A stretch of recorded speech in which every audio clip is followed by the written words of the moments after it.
Hey folks, welcome to Casting with Kirk. I'm Kirk, so glad you're joining me today. So today I would like to talk to you about the difference between lake structure and lake cover. It's important to know the difference. Now, if you're brand new into bass fishing, it can get confusing when you hear people talk about structure versus cover. Or if you've been in bass fishing for a while and it just takes sometimes, it took me a while to learn what really the difference was. So now lake structure, that is the underlying shape or all what they refer to as the topography of a lake bottom.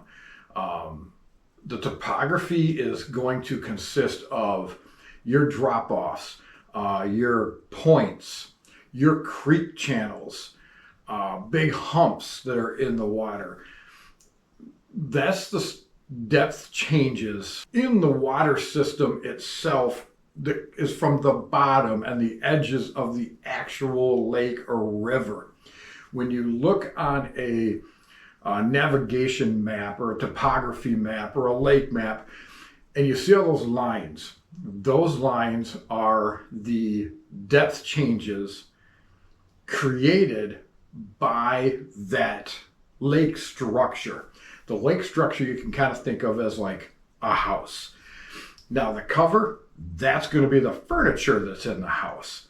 The cover is going to consist of things like rocks, tree stumps, submerged trees, logs, laydowns are referred to, docks and boats, vegetation, whether it's submerged vegetation or emergent vegetation that's floating on the surface.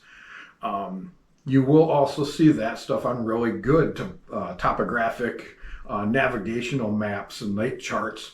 And those are going to be little symbols that show you exactly what type of cover that is. Now the structure is important. It kind of is like the highways that bass and other fish, of course, use getting around the lake. If you've got, say, a creek channel, well, they're going to use that creek channel, say, in the springtime. They're going to use those creek channels to make their way into the shallows. They're going to follow that creek channel. Now, they may go off into different cover that's on the side of the creek channels.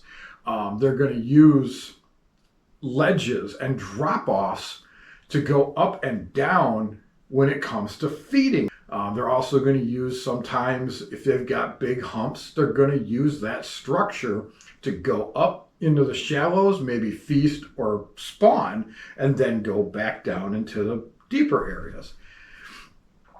The cover is where bass are going to go hide, rest, and get ready to ambush and feed on bait fish or crawfish. They're going to get up into those rocks, say in the springtime. Rocks are one of the first things that warm up. So if you've got a point that's nothing but rock and it's in the springtime and the sun is hitting those rocks, well, now the bass can come up that piece of structure, that point, in those rocks, and say you've got some wood stumps. Now they've got places along with the rocks to hide and to get ready to ambush and feast. I hope this kind of clarifies when you hear people talk about lake structure and lake cover. Take a look at some topographical lake maps and that kind of stuff. Begin to learn. Well, thank you folks for joining me today. You folks have yourself a great day.